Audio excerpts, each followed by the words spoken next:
नमस्कार। उत्तराखंड की माँ, माठी और मानुष की आवाज, आपका चैनल राष्ट्रनीति उत्तराखंड। अंकिता हत्याकांड में आज 4 फायर ब्रांड मुद्दों पे मैं बात करूंगा और बहुत सारे नए अपडेट जो पिछले 24 घंटे में आए हैं और जो आपके लिए जानना जरूरी है, उनका सटीक निरपेक्ष विश्लेषण करेंगे। सबसे पहले अंकिता मर्डर केस में विधायक तो गई, क्या होने वाला है विधायक के खिलाफ अभी बताएंगे। दूसरा, हरीश रावत साहब का रात में हाई वोल्टेज ड्रामा, क्या थी पूरी घटना, इस पे बात करूंगा। तीसरा, हाईकोर्ट से निकलेगा रास्ता वीआईपी और सीबीआई की जांच, क्या है पूरा मामला। और चौथा, आखिरकार केस की सुनवाई कब से आरंभ होने वाली है। इन 4 मुद्दों पे तफसील के साथ आज राष्ट्रनीति उत्तराखंड बात करेगा। लेकिन सबसे पहले आप सभी लोगों से अपील, उत्तराखंड की मां माटी मानुष की आवाज उठाता राष्ट्रनीति उत्तराखंड के 90% ऐसे दर्शक हैं जो हमारे वीडियोस देखते हैं लेकिन चैनल अभी तक सब्सक्राइब नहीं किए हुए हैं। इस बात से मैं आपसे नाराज हूं और आप लोगों पे मैं नाराजगी जाहिर करते हुए अपना हक भी मानता हूं, और क्योंकि आप हमारे दर्शक हैं, हम उत्तराखंड की आवाज़ है, तो चैनल सब्सक्राइब करने में भैया ना कोई पैसा लगता है ना कोई चार्ज लगता है, तो दबा दीजिए बटन सब्सक्राइब का, इतना मेरा रिक्वेस्ट है आप लोगों से। तो आइए बात करते हैं। विधायक तो गई। देखिए दोस्तों, जब एसआईटी ने जांच करना आरंभ की उससे पहले ही वनंतरा रिजॉर्ट में बुलडोजर चल गया था। उससे पहले ही वनंतरा रिजॉर्ट में बुलडोजर चल गया, और वनंतरा रिजॉर्ट में जो बुलडोजर चला, यहाँ पे 2 बातें। पहला तो वो कमरा जहाँ पर रहती थी हमारी बहन अंकिता, ध्वस्त कर दिया गया, पॉइंट नंबर 1। दूसरा, अंकिता की बेडशीट नहीं मिली है, जिस चादर को इस्तेमाल करती थी, ओढ़ती थी, वो नहीं मिली है। कहीं मामला ऐसा तो नहीं कि अंकिता को मार पीट के अधमरी हालत में उसी चादर में लपेट के ले गया हो, कुछ भी हो सकता है। वो चादर कहाँ है और ये आनन फानन में किसने किया, आरोप लग रहे हैं विधायक पे। हम इस बात की पुष्टि नहीं करते कि इन्होंने तोड़ा होगा, लेकिन जनता, वहाँ के लोकल लोग विधायक पर आरोप लगा रहे हैं। अब मामला चला गया हाईकोर्ट। अब देखिए इस मामले में हाईकोर्ट में क्या होगा, गौर से इस बात को समझिए। कानून की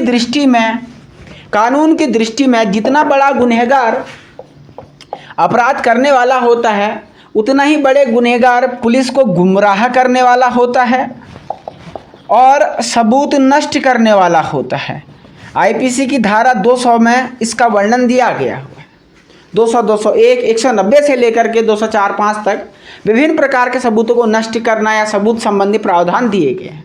अब आप समझिए कि अगर विधायक के कारण कुछ अंकिता के साथ ऐसा हुआ जो उस कमरे के बंद होने के कारण, नष्ट होने के कारण, उस बेडशीट के गायब होने के कारण हमें नहीं पता चल सका। एसआईटी भी बेचारी जब सबूत है ही नहीं, डिस्ट्रॉय होगी, तो कहाँ से लेके आएगी। तो ऐसे में विधायक के खिलाफ अब मामला बन सकता है, बड़ा संगीन मामला बन सकता है। लेकिन चूंकि बीजेपी वालों की, सत्ताधारी पार्टी की बात है कि जितने भी लोग इस केस में हैं सारे बीजेपी से जुड़े हुए हैं, तो ऐसे में अब वो अपनी पार्टी की इज्जत बचाने के लिए पता नहीं जस्टिस करेंगे, पता नहीं जस्टिस नहीं करेंगे, लेकिन मामला तो बनता है। चाहे माननीय विधायक मैडम ने इसको तोड़ा हो, चाहे किसी अधिकारी ने तोड़ा हो, कैसे सबूत डिस्ट्रॉय कर दिया, वो कानून की नज़र में उसके खिलाफ एफआईआर कब होगी। और आप सभी लोगों से मैं आज अपील करता हूं कि आज आप कमेंट बॉक्स में लिखिए सबूत डिस्ट्रॉय के खिलाफ FIR against destroyer of evidence, यानी आप लिखेंगे कि जिसने सबूत नष्ट किया उसके खिलाफ एफआईआर हो। आज आपको कमेंट बॉक्स में ये बात लिखनी है, ये कहना मानना है आप लोगों को। आगे दूसरा मुद्दा हम देखते हैं, इस पे तो देखेंगे कि क्या होगा। दूसरा मुद्दा हरीश रावत साहब के हाई वोल्टेज ड्रामे की।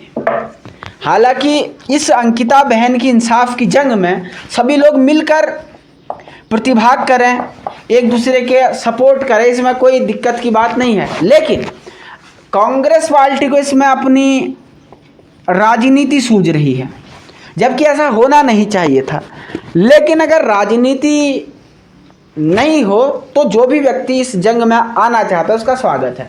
इसी प्रक्रम में कल रावत साहब रात भर थाने में बैठ गए अंकिता के इंसाफ के लिए, और सुबह जब वो रात भर चले गए वहाँ से, तो सुबह उसके बाद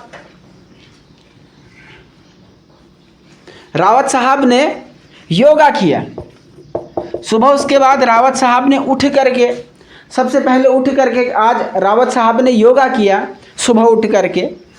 ये अपने आप में इंटरनेट पे वायरल भी है।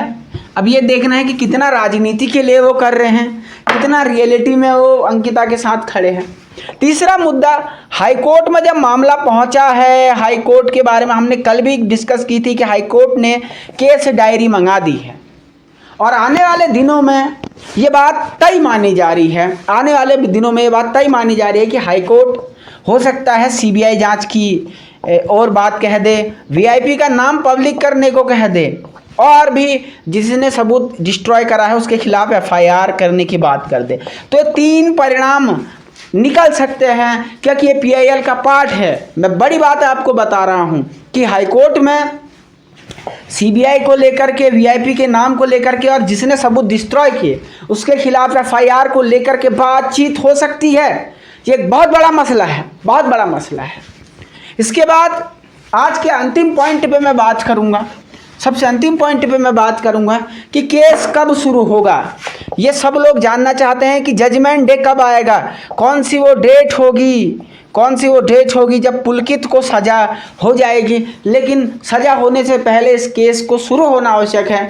ये बात लगभग 100% तय है कि अक्टूबर के अंत तक चार्जशीट फाइल हो जाएगी और नवंबर में तय माना जा रहा है कि फास्ट ट्रैक कोर्ट में कार्रवाई शुरू होगी और 2022 के अंत तक ट्रायल कोर्ट का फैसला आ सकता है। तो ये बड़ी बात मैं आपको बता रहा हूँ कि 2022 के अंत से पहले ये बात हो सकती है कि पुलकित आर्या को फांसी की सज़ा सुना दी जाए। ये मैं आपको बड़ी बात बता रहा हूँ। दोस्तों, फिर से एक अपील करूंगा कि सबसे तथ्यात्मक विश्लेषण केवल राष्ट्रनीति उत्तराखंड पे, न सिर्फ अंकिता के मामले में बल्कि वीडियो का मामला हो, उत्तराखंड के विभिन्न कंटेम्प्रेरी इशूज हो, सबसे बेबाकी के साथ हम बात रखते हैं। तो ऐसे चैनल को सब्सक्राइब करें और अपने दोस्तों के साथ शेयर करें। Thank you so much. देखते रहें राष्ट्रनीति उत्तराखंड।